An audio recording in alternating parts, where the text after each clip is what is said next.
Yaki dipimpin doa. Untuk memulai pembelajaran pagi hari ini, kita sebaiknya berdoa dulu. Berdoa mulai. Oke, Ibu absen dulu ya.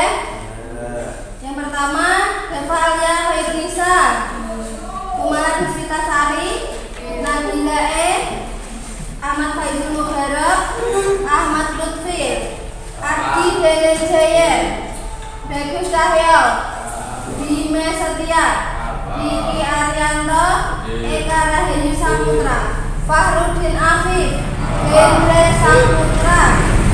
Oke, kemarin kita sudah belajar tentang dinamika demokrasi yang ada di Indonesia. Nah, semoga kalian selalu tetap semangat ya. Kalian kan akan menjadi warga negara yang baik, sehingga harus mengikuti pembelajaran ini dengan baik pula.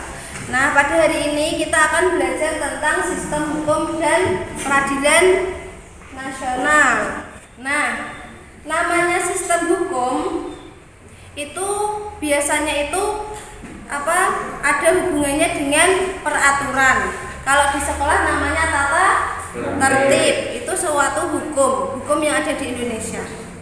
Nah, tapi kebanyakan di Indonesia, bukan kebanyakan ya, ada di Indonesia itu seorang penegak hukum tapi malah melanggar hukum. Nah, yang lagi viral ini ada kasus pelanggaran siapa? Yang hari ini. Nah, Ferdy Sambo. Ferdy Sambo adalah seorang polisi tapi dia melanggar hukum. Dia membunuh anak buahnya. Namanya siapa anak buahnya? Brigadir J. Nah, itu bagaimana? Nah, seorang penegak hukum tapi malah melanggar hukum. Nah, itu yang terjadi di Indonesia pada saat ini seperti itu. Nah, Ibu harapkan kalian ini misalkan nanti menjadi seorang pemimpin, seorang penegak hukum, pelindung hukum yang mengayomi rakyat, kalian bisa bersikap dengan bijaksana, tidak melanggar kode-kode etik yang kalian pegang. Seperti itu ya. Nah, kalau di sekolah berarti kalian harus mentaati tata tertib. Pintar sekali. Nah, tata tertib yang di Indonesia itu tujuannya apa? Biar kalian menjadi lebih baik, melatih kedisiplinan seperti itu. Oke, lanjut.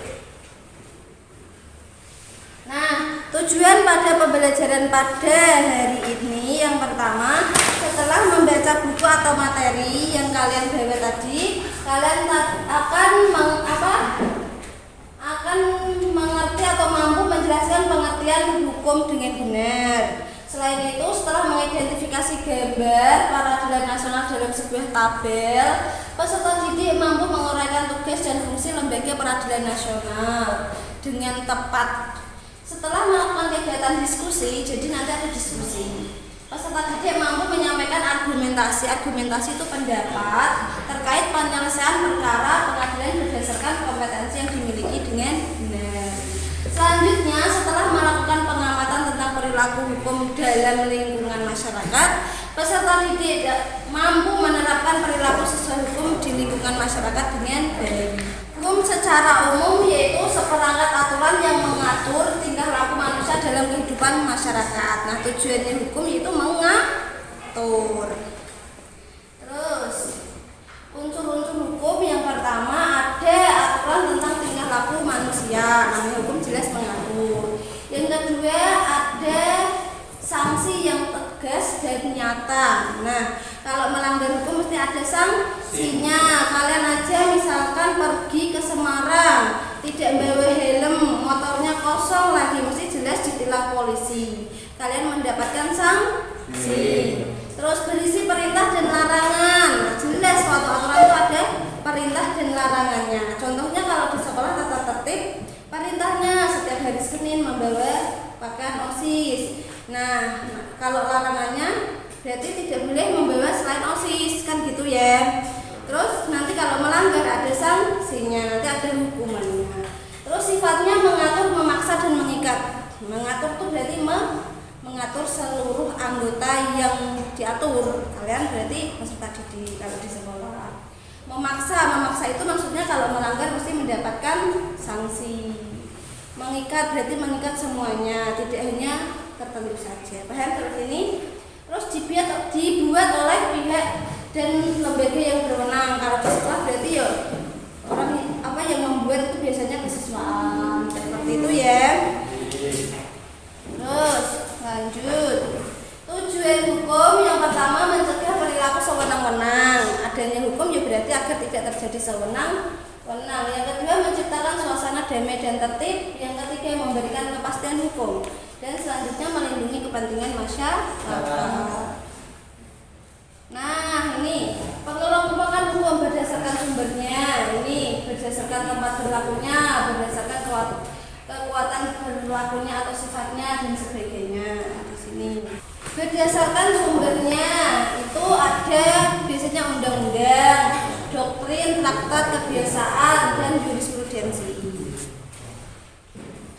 Terus ini berdasarkan isinya itu ada namanya hukum privat dan publik. Kalau privat itu hukum yang mengatur kepentingan antar warga, sedangkan hukum publik adalah hukum yang mengatur kepentingan publik atau kepentingan umum. Itu 2, 3. Setelah Ibu jelaskan tadi di PowerPoint, kita biar lebih jelasnya kita nonton video tentang sistem hukum yang ada di Indonesia.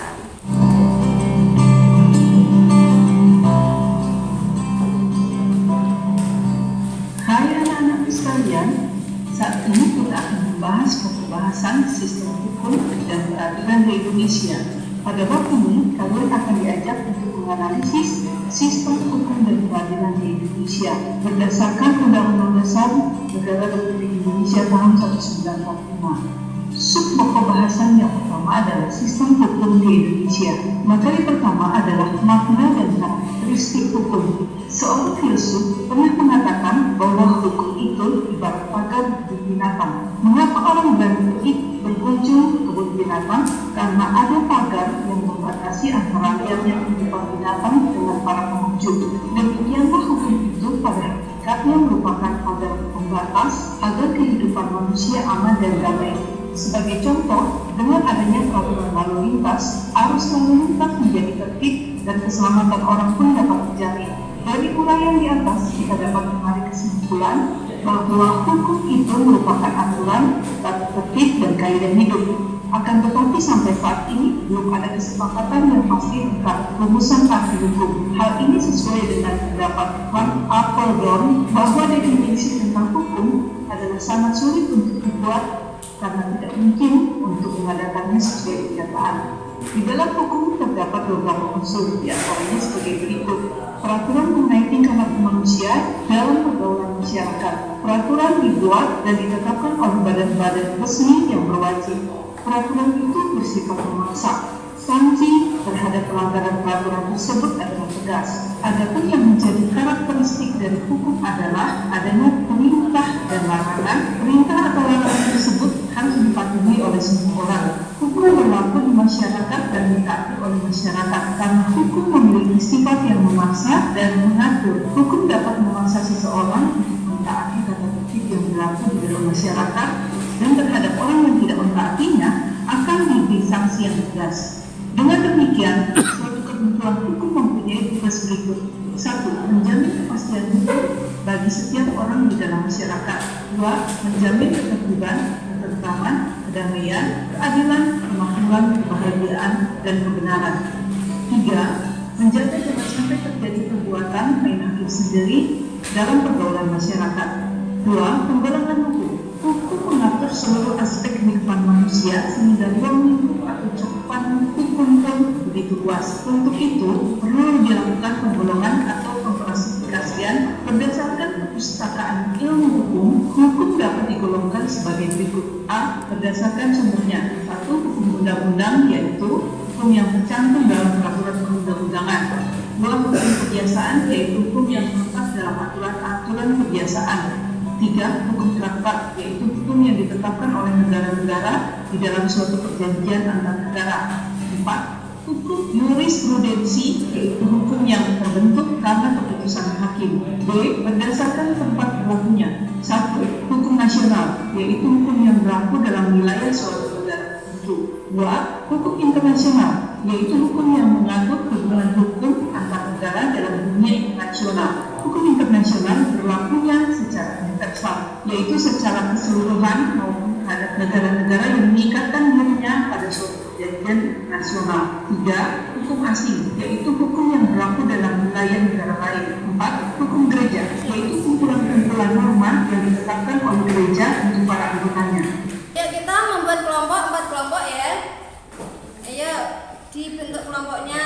Yang kelompok pertama dipimpin oleh Bel. Kedua dipimpin oleh siapa namanya? Diki. Yang ketiga dipimpin sama Nabile. Yang keempat dipimpin sama Niswa. Ayo.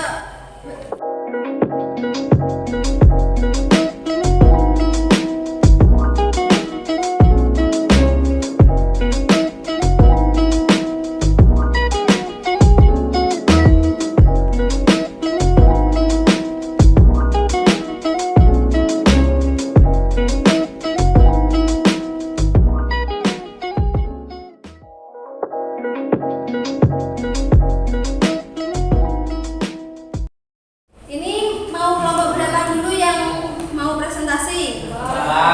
Kelompok 4. Oke, silakan kelompok 4. Assalamualaikum warahmatullahi wabarakatuh. Waalaikumsalam warahmatullahi wabarakatuh. Kami dari kelompok 4 akan mempresentasikan hasil kerja kami.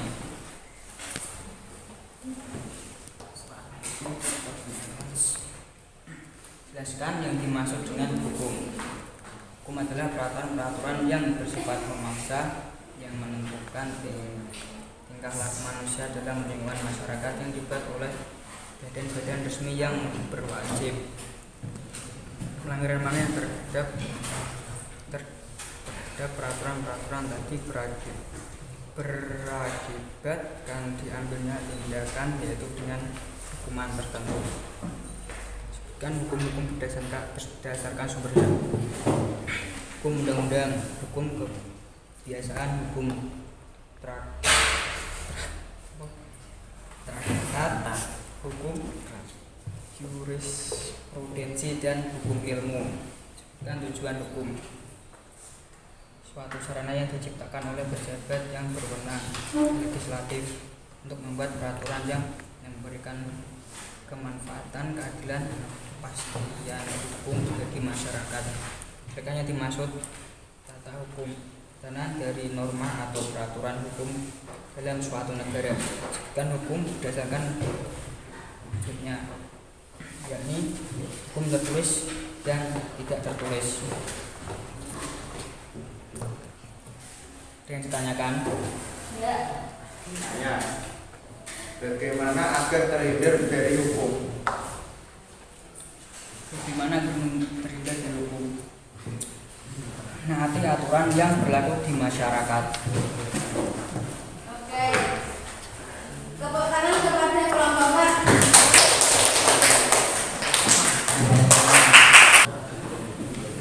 Oke, tadi sudah presentasi semuanya ya. Nah, kita dapat menyimpulkan bahwa hukum itu sangat penting di dalam kehidupan. Di sekolah tata tertib berarti penting untuk siswa. Ada tata tertib guru juga. Nah, apalagi di masyarakat itu tata tertibnya banyak sekali. Nah, tahukah apa arti penting hukum? Ayo, arti penting hukum apa? Adanya hukum untuk mengatur hubungan dan agar tidak saling berbenturan, tidak saling terjadi perpecahan. Nah, kalau tidak ada hukum itu pasti yang kuat itu satu yang selalu menang. Karena adanya hukum, jadi semuanya itu sama. Yang kuat, yang lemah itu dilindungi oleh hukum. Kalau semena-mena jelas itu mendapatkan hukuman. Paham? Nah, hukum hadir untuk menciptakan sebuah keadilan. Nah, antara hak dan kewajiban, melindungi masyarakat yang lemah serta memberikan kepastian hukum terhadapnya. Kemarin itu ada kasus namanya itu artis siapa? Lesti. Nah, itu terjadi KDRT. Nah, itu yo harus dilaporkan karena sudah namanya KDRT itu jelas dianiaya dan itu harus mendapatkan perlindungan. Seperti itu ya. Nanti misalkan kalian terjadi seperti itu ya harus wajib melaporkan. Melihat itu jelas harus dilaporkan. Paham sampai sini? Ada yang ditanyakan? Nah, kalau belum ada, untuk materi pembelajaran kita selanjutnya kita akan belajar tentang upaya penegakan HAM. Nah, tadi kemarin sudah belajar tentang hak asasi manusia. Pertemuan selanjutnya kita akan belajar tentang penegakannya. Sebelum Ibu akhiri, kita berdoa dulu ya. Ayo kembali ke masing-masing tempatnya terlebih. Oke, ayo sebelum Ibu akhiri dipimpin doa dulu. Ketuanya tadi siapa? Yaki. Oke, Yaki dipimpin doa ya. Untuk menutup pembelajaran hari ini, kita sebaiknya berdoa dulu. Berdoa mulai. Selamat siang dan terima kasih. Assalamualaikum warahmatullahi wabarakatuh. Waalaikumsalam warahmatullahi wabarakatuh.